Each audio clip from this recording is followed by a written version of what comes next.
Здраво! Добре дојде на новата епизода на мојот подкаст, епизода број 108.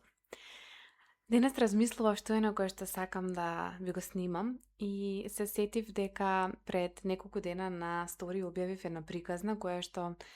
искрено мене ми е доста големо клише и низ текот на годините многу често ја имам слушана и имам читано, меѓутоа сватив дека за многумина од вас воопшто не е позната и дека можеби некои работи кои што мислам дека за мене се клише и не се баш така клише за другите, а од друга страна, самата таа мисла ме врати на едно место кое што за мене беше многу значајно. Пред прилично неколку пред многу години, мислам дека имав 19 или 20 години, за прв пат патував сама во Истанбул и за да одам до Истанбул требаше да патувам со авион и тоа беше моје прво патување со авион. Претходно секаде сум одела со автобус или со кола, никогаш не сум патувала во авион и баш некако бев многу возбудена и знам дека не ми беше толку стресно што одам некаде со авион, колку што ми беше стресно затоа што и прв пат одев некаде потполно сама. Па така некако два големи страва беа присутни. Едниот е дека летам прв пат со авион и немам појма како изгледа тоа. Тогаш немаше вештачка интелигенција па да пишам нешто. Можев евентуално на Google да се подготвам за од прилика да знам како изгледа летање со авион, да прашам некој од блиските, но сега верувам дека би се поддржала и би го прашала ChatGPT како да се поддржам и што треба да пазам. Не, се шегувам. Сам навистина тогаш оно што ми се случуваше, бидејќи немам страф од авиони, немам страф од летање, немам проблем да се справам со стресот, но знам дека во тој момент, затоа што бев сама, бев екстра внимателна на се што се случува околу мене и внимавав, ги гледав сите луѓе што влегоа, гледав кој каде седи, бев некако баш алармирана да не пропуштам нешто важно и беше доста значајно во тој момент да ја слушнам стюардесата која што ги покажуваше сите безбедности инструкции и баш ги впивав сите реченици што ги кажа и токму една од тие реченици која што ја кажа беше таа, а тоа е дека во случај на губење на притисок, прво ставете ја маската за кислород на себе, а дури потоа може да му помогнете на лицето до вас, нели, во случајот доколку е тоа детето. Јас, низ текот на цела едукација за психотерапија, неколку пати на обука сум ја слушнала. Сум ја слушнала, памтам, на еден семинар и тогаш ми беше доста некако во глава врежано и останата. Ја имам прочитано во една книга.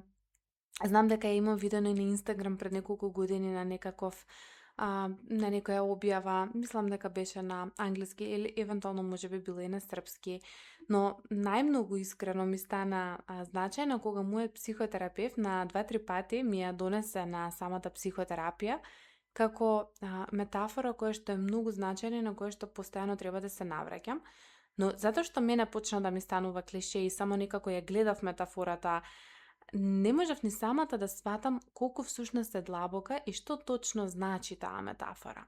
Затоа што, реално и да бидам искрена, јас на интелектуално ниво многу добро ја разбирам оваа реченица и мислам дека многумина многу добро ја разбираат. Но дали емоционално и во пракса вистински ја разбираме, особено кога станува збор за нашите деца. Затоа што оваа метафора е да прво си ја ставиш маската со кислород прво како родител ти, како мајка, а потоа да му ја ставиш на твоето дете. И во моментот кога искрено ја слушам, многу често не често, туку мојата прва реакција беше колку е ова себично. Јас не би изреагирала така. Мене природно внатрешниот порив би ми бил прво да го направам, нели, да ја ставам маската на моето дете, да се погрижам за тој што го сакам најмногу на светот, па дури потоа, нели, ако остане време да ја ставам кај себе. Но она кое што во суштина ја носи оваа метафора е нешто многу подлабоко. Односно, ако ние не се погрижиме за себе, ако прво не ја ставиме маската кај себе, ние многу е веројатно да се угушиме, односно се угуши и родителот и детето, затоа што додека пробува да му ја стави прво маската на детето, тој веќе може да се угуши, односно да не расудува добро. Не мора тоа да значи дека веднаш нели ќе изгуби свест, но дефинитивно ќе му се намали шансата за преживување и за рационално размислување во тој момент. И затоа инструкцијата е прво себе, после на другиот, затоа што кога ти имаш кислород и кога дишиш добро, во тој момент можеш да спасиш многу, не само детето до тебе. Сега јас ќе се задржам на оно што да, звучи себично, звучи погрешно, звучи дури како да ги ставаме другите на второ место и мислам дека тука настанува едно големо недоразбирање. Затоа што кога го објавив ова на стори пред неколку дена, во дискусија со повеќе мајки, дури и самата некако ме интересираше, имав доста различни пораки, доста луѓе кои што ми кажаа дека баш првпат некако ја почувствувале оваа метафора на друг начин и некако самата ги прашав да видам што е она, односно што е оно што за нив всушност подразбира оваа метафора, како тие ја сваќаат грижата за мајката, на кое ниво ја сваќаат грижата за мајката, затоа што во авион не ти вела да ја ставиш маската на себе затоа што ти поважна, и тоа е една многу голема разлика, туку затоа што ако останеш без кислород, ќе почнеш да ја губиш способноста за расудување. И сега, значи важно ми е, пак ќе нагласам, не ја губиш веднаш свеста, не паѓаш веднаш, прво почнуваш полошо да размислуваш, полошо да проценуваш, нели, автоматски полошо да реагираш и да носиш следни одлуки. И најчесто не си ни свесна дека тоа се случува. И да, јас кога ова првпат го читав ме потсети на нешто кое што многу често сум го гледала и кај себе, и кај моите родители, и кај многу родители од околината, меѓутоа и многу често кај жените и мајките со кои што работам, а тоа е дека низ различни периоди од животот, реално повеќето луѓе не е дека веднаш, не знам, ќе се распаѓаат или дека ќе се кршат или дека ќе се губат или дека не знам, наеднаш не знам какво страшно нешто се случува, меѓутоа реалноста е дека со текот на времето престануваме да сонуваме, да читаме, да чувствуваме што ни треба, да знаеме што не радува, престануваме да бараме помош, престануваме да се прашуваме како сме. И реално живееме живот како да сме функција, а не како да сме личност, не како да сме жена, не како да сме човек, туку баш она како некој што постојано решава проблеми. И оно што ми беше интересно е во самата некако релација со мајките е дека дел од нив често ми споделуваат дека супер функционираат, дека готват, организираат, планираат, памтат датуми, решаваат проблеми, се грижат, менуваат постелнини, перат, ја чистат куќата, работат и така натаму, меѓутоа оно што веројатно не го забележуваат е дека многу често остануваат без кислород, меѓутоа не само тие, туку и луѓето околу нив, затоа што многу често токму жените се толку многу силни што не само што другите не забележуваат, самите не забележуваат колку долго време носат некои работи. И сега во психологијата постои еден концепт што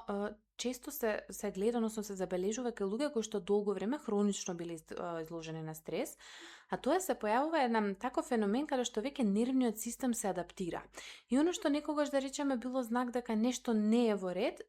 дека нели нешто е надвор од рамките на нормалното, почнува да станува нормално. Значи постојаниот замор станува нормален, постојаната тензија се подразбира, чувството дека мораш уште малку да продолжиш, баш настанува секојдневие. И во тој момент никој не се прашува да речеме дали ми е мене сега ова добро, дали ми е тешко и како сум, туку многу често прашањето што го добивам, па дури и на психотерапија кога ќе дојде една жена, зошто не можам подобро да се справам? Што се случува со мене? Зошто ми е толку тешко? Зошто сум толку избувлива и така натаму? И овде сакам да нагласам дека ова е многу голема разлика, затоа што во првиот случај ние би гледале нели што е нешто ни треба, меѓутоа во вториот случај ние влегуваме кон обвинување на себе си. И затоа во суштина прашањата што си ги поставуваме се толку многу важни. Дури и јас самата многу години искрено во текот на низ текот на мојот живот, затоа што бев доста импулсивна како дете, баш бев она дете кое што е пресензитивно, кое што се ја повредува. Фала Богу, направив професија од тоа, мислам стално сега се шегувам кога ќе излезе некој рил. Со таква содржина дека ако ништо друго мојата преемотивност барем нека да успеав да ја искористам во животот, затоа што низ текот на моето растење и сум го гледала и сум го гледала и товарот на другите околу мене од мојата пречувствителност, не само себе си. И се дека нели нека да разбрав што ми носи, но оно што во суштина низ текот на годините многу често сум мислела дека јас самата немам трпение, дека не можам нели да ја обработам емоцијава, дека избувнувам веднаш, дека нешто се случува со мене, па дури кога станав мајка, баш она некако тргнав несвесно да работам на како јас да имам повеќе трпение. И многу жени го прават ова. Елена, сакам да ми помогнеш да развијам повеќе, да имам повеќе трпение. Меѓутоа, оно што го сватив низ текот на годините, искрено најмногу го сватив низ работата со себе, затоа што некако кога работиш на себе е тогаш најмногу се менува перцепцијата и секако кога нели го сработив кај себе веќе можев на многу полесен начин и да ги водам оние мајки или жени, општо без разлика клиенти кои што доаѓале со овој проблем, со проблемот особено трпение. Затоа што она што го сватив е дека проблемот никогаш не бил во недостиг на трпение, туку проблемот е во недостиг на капацитет кој што го имаме во одреден момент. И затоа, кога станав мајка и кога жена општо станува мајка, не се менува само незините околности, туку се менува и незиниот мозок. И да не влегувам во истражувања, значи да, тука се менува емпатијата, будноста, препознавање потреби, социјалната поврзаност, телото, мозокот буквално се реорганизираат околу грижата за друго човечко суштество и тоа е многу прекрасно, но многу често има и на голема цена. Затоа што многу жени продолжуваат да даваат, без да создадат нови начини да се грижат за себе. И тогаш почнуваат да се чувствуваат како да се изгубиле. Во пораките кои што ги разменив на Инстаграм, честни исклучоци на оние кои што ми се колешки, кои што мислам дека се доста посвесни на ова поле, пораките беа, добро, знам дека ми треба малку појака грижа на себе, некогаш да сум сама, да испијам кафе со другарка, да излезам некогаш навечер, да прошетам. И да, ја не велам дека тие работи не се важни, нели тие можат и такако да се многу важни во животот, меѓутоа една жена може да ги прави сите овие работи, да има доволно поддршка за излегување, шетање, дейт најт со партнерот, не знам, одење на некаков викенд и така натаму и повторно да се чувствува како да нема кислород, затоа што тоа не е грижа за себе веќе, тоа се моменти кога можеби ќе се наполниме, ќе се чувствуваме подобро, меѓутоа тоа не значи дека нема да се изгуби некој себе си. Сега тука сакам некако да донесам една друга перспектива која што гледам дека многу малку се знае, затоа што и многу малку се зборува природно, нели нормално, нема кој да зборува за неа. Затоа што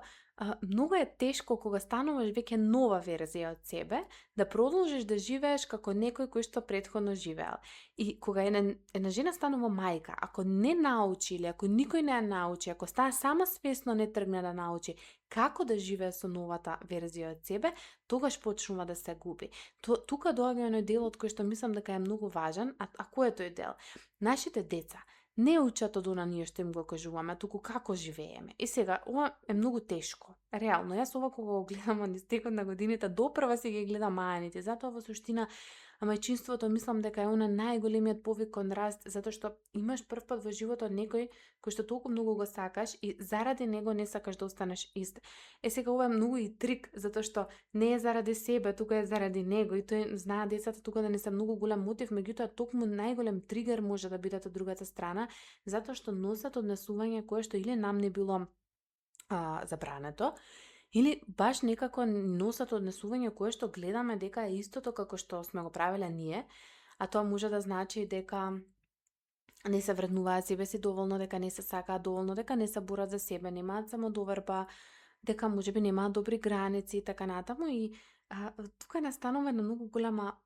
болка, ајде така да кажам, затоа што ако ние секогаш се ставаме последни, децата го гледаат тоа. И да може би додека се деца нема тоа да се манифестира, меѓутоа како растат, како поминуваат годините, допрва почнуваат да излегуваат на површина сите овие проблеми. Ако ние никогаш не бараме помош, тие ќе го гледаат тоа. Ако постојано се жртвуваме, го гледаат тоа. Трансгенерацијските обраци ретко се пренесуваат преку лекции, баба ми вака, прабаба ми така, дедо ми така.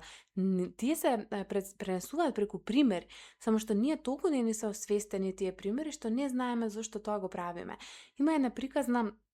сега јас малку ќе ја парафразирам, во моментов не ми текнува точно како е, меѓутоа знам дека е нешто од типот на се седеле двајца рибари покрај езеро да ловат риби и едниот рибар ќе фател голема риба која што нели во суштина е супер и ќе ја фрлел назад во езерото и кога ќе фател мали рибчиња, тие риби ги ставал во кофата за да ги однесе дома за јадење и го гледа другиот рибар после некое време дека сите големи риби кои што ги фатил, а фатил многу, ги фрлил назад и го прашал: "Добро, те гледам, значи не можам да разберам, ние се радуваме ако фатиме голема риба, нели тоа е супер. Ти зошто баш големите риби ги фрлаш назад во водата, а малите не ги оставиш да пораснат?" И тој му се свртел и му кажал: "Знаеш, јас дома имам мало тавче и големава риба немам каде да ја спржам, па затоа фаќам малите. Сега ова е нели малку парафразирана приказната, сигурно сум дека можела многу подобро да се раскаже, но тоа се трансгенерацијските некои образци каде што најверојатно има ако ништо друго има забрана нели да размислиш, да купиш нова тава, да промениш нешто, дури да ти текне дека можеш да ја исечеш на парчиња или да ја продадеш па да заработиш пари да ја купиш и така натаму, а токму овој момент на да ти текне е нешто кое што многу често го гледам кај мајките, затоа што се толку многу исцрпени и ова искрено и јас многу често знам да го поминувам каде што толку многу сум исцрпена одредени периоди, особено кога да речеме се болни децата или имам некој многу тежок период, каде што мозокот не ми е ни доволно отворен за јас да можам да размислам и да ми текне некое убаво решение. И тука инспирацијата, тука поддршката, тука работата зајакнатата работа на себе во тој период многу често знае да ми помогне да можам да се опуштам и да почнам да размислувам реално, јас би рекла бистро да размислувам, за да можам да видам решение и онаму каде што можеби мислам дека не ги гледам. Меѓутоа ова е многу убава тема и веројатно ќе ја оставам за следна подкаст епизода, затоа што е многу подлабока, но она кое што денес сакам да те прашам, и искрено ова прашање знам многу да боли, мене барам многу ме болеше, а тоа е ако твоето дете еден ден порасне и почне да се однесува кон себе, точно онака како што ти се однесуваш кон себе денес, дали ти би била во ред со тоа? Дали ти би била мирна? И не пробај да одговориш веднаш. Размисли, затоа што можеби токму таму се крие следниот чекор на твојот раст. И да се разбереме, не во тоа да бидеш совршена. Јас имам многу често го кажувам, совршени луѓе не постојат, совршенството е Божја работа. Нема место ниту ниту можам да се обрекам на таков човек. Меѓутоа, колку реално да размислиш, дали носиш маска, дали редовно ја ставаш маската за кислород, или многу често остануваш без кислород, дали ја ставаш пред да почне телото да попушта, пред животот да те натера да застанеш, затоа што грижата за себе не е луксус, е нешто кое што го слушаш постојано. Грижата за себе не е награда, грижата за себе не е луксус и така натаму. Меѓутоа, оно што јас сакам да ти го кажам дека грижата за себе е одговорност што ја имаш кон себе и кон луѓето што те гледаат секој ден. Затоа што ако затвориш очи и ако се присетиш за еден момент, што е оно што ти е клучно, најважно или ти било низ текот на твоето растење за твоите родители, многу често, ако размислиш добро, ќе видиш дека ти било важно да не си парентификувано дете, односно да не си дете кое што се грижи за родителите, туку да има стабилност, поддршка и родител кој што се грижи за себе. Многу е тешко ако дете почне да се грижи за родителот затоа што родителот не се грижи за себе. И ова исто така е на тема која што е многу значена, која што планирам да ја отворам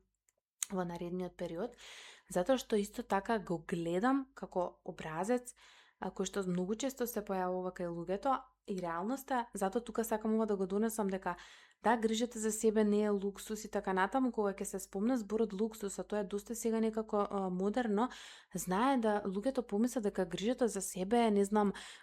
дека треба нешто да си купуваш, дека треба некаде да патуваш, дека треба да трошиш пари, дека треба не знам како да изгледаш. И искрено мислам дека ова повеќе доаѓа од бјути индустријата, до некој момент каде што не знам треба нели да се разубавиш, да платиш не знам колку пари за некаков третман и така натаму, но во суштина грижата за себе е одговорност која што ја носиш и према себе и према другите и не е поврзана со нешто кое што изгледа луксузно. Оно кое што во суштина грижата за себе и работата на себе ке ти го донесат е поголем капацитет да се носиш прво со сите емоции во моментот, да прифатиш, односно да ги прифатиш негативните, тешките емоции, непријатните емоции како дел од животот и да знаеш како да се носиш без да се распаднеш во тој момент,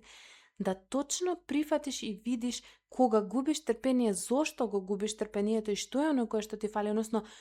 окей, дај да ја ставам маската и да видам што е тоа, да можеш да не ги сваќаш лично кавгите со партнерот, да можеш и кавгите со сите околу тебе, да можеш да ја одржиш конекцијата со партнерот, со децата, со себе, со пријателите и со сите без да се изгубиш во цел тој свет, да можеш да поставуваш здрави граници без при тоа долг период да чувствуваш вина, односно како да се носиш на почетокот со тој период кога почнуваш да ја чувствуваш таа вина, да можеш да си ги исполнуваш твоите цели и соништа без да се распаѓаш од една страна, од друга страна да знаеш и да можеш да прифатиш доколку одреден период во наводници ставиш на пауза некој сониште и работи, без исто така тоа да ти представува тешкотија, да можеш полесно да носиш одлуки, да знаеш кои се твоите вредности и да носиш одлуки во склад со твоите вредности. И сега ова е само така некако нафрлано што се во суштина значи грижата и работата на себе, а многу често ние некако одиме во нешто друго. Да, тука секако дека спаѓаат основната грижа за себе во смисол храна, вода, движење и така натаму, нели сон. Тие јас во момент ги подразбирам, но кога зборуваме за менталното здравје, кога зборуваме за благосостојбата, затоа што реалноста е дека ако ти не се грижиш за своето ментално здравје, ти нема да можеш да имаш добар однос со партнерот. Ти нема да можеш да имаш добро мислење за себе, ти нема да можеш да растеш од љубов, туку постојано ќе растеш од одредена критика или пак толку многу ќе бидеш во некој твој меур каде што нема да можеш да гледаш и зошто ги повредуваш другите или на кој начин нели другите те повредуваат тебе. Така што тука сакам да те повикам баш некако да размислиш и да видиш на кои места тука и сега ти можеш да растеш и на кои места тебе ти треба кислород, на кои места тебе ти треба таа маска да ја ставиш. И ќе те повикам на една многу кратка вежба, нема да ти треба тетрадка или пенкал, меѓутоа баш некако замисли дека твоето дете има 35 години и седи спроти тебе и си пиете кафе и почнува да ти раскажува како изгледа неговиот живот, како се однесува кон себе, како одмара, на кој начин поставува граници, како се справува со вина, како бара помош, како носи одлуки, на кој начин, ајде да речем, се сака себе си. Меѓутоа замисли дека ти дава одговори дека живее токму онака како што ти живееш денес. И што чувствуваш? Може би гордост, мир, тага. Меѓутоа не тага затоа што си ти лош родител, туку затоа што можеби ќе погледнеш дека заслужуваш, односно заслужува и твоето дете повеќе. И нема да се плашиш од оно што ќе се појави како чувство. Јас сакам да кажам дека дури и после многу години работа на одредени теми чувствувам гордост, меѓутоа на одредени чувствувам многу голема тага. Дури чувствувам и гнев и лутина. Што е нормално. И тоа се темите каде што знам дека треба да продолжам да растам и да работам. Затоа што токму емоциите кои што се појавуваат е она место каде што ти покажува, окей, еве каде е твојот следен чекор на раст. И затоа ова прашање сакам денес да остане за тебе, а тоа е што е на мала работа што може да ја направиш за себе си денес или оваа недела, а би сакала еден ден и твоето дете да научи да ја прави за себе. И размисли за тоа, можеш да си го носиш со себе во текот на денот прашањето и да видиш што е таа мала работа што можеш да ја направиш за себе оваа недела, а сакаш твоето дете понатаму да ја носи. И јас пак ќе кажам, ова не мора да е нешто кое што е толку многу, нели, реално видливо. Може да те види како се смируваш со партнерот, како го гушкаш, може да те види како се пофалуваш себе си, може да те види како баш некако се опушташ или може да го види тоа поголемо трпение по кое што бараш, но ќе го почувствува овој пат на свесно, на повисоко ниво. И само за крај сакам да потсетам дека најдоцна до 20 јуни трае пријавувањето за матресценција. Јас ова лето максимално се вклучувам во работа со жените кои што се таму, групата е веќе скоро целосно пополната. Може да се случи да го затворам малку порано уписот затоа што не би сакала да имам премногу жени, но сега за сега до 20 јуни најдоцна почнуваме и цело лето ќе работиме заедно, ќе заработиме заедно на најразлични теми, оно кое што ќе го креираме. Мене ми е многу важно само да знаеш дека матресценција не е програм каде што учиш да бидеш совршена мајка или да не грешиш, туку напротив, програм каде што расте твојот капацитет, односно каде што баш некако ќе имаш можност да видиш која е твојата маска за кислород и што е оно кое што тебе ќе ти е важно. Но овој пат не го правиш тоа сама, го правиш во заедница. Сакам да го креираме група каде што заедно ќе се поддржуваме, заедно ќе споделуваме, ќе работиме еден на еден. Исто така матресценција во овој период од мојата работа е единственото место каде што можеш да работиш лично со мене. А во наредниот период подготвувам, спремам, имам на доста голема промена на работа од 2026 година, каде што јас веќе скоро потполно се повлеков од индивидуална работа со клиенти и некако искрено многу се радувам на тоа во некоја следна епизода ќе ја снимам како изгледа сега мојот работен ден, колку повеќе време имам да се посветам на поголем број од вас, можам да творам, да креирам. Значи, во главата имам веќе многу идеи и некои работи кои што не очекуваат во наредниот период, за кој што сум и многу возбудена, но тука и сега во овој период Матрасенци е единствениот простор каде што можеш да влезеш и да работиш со мене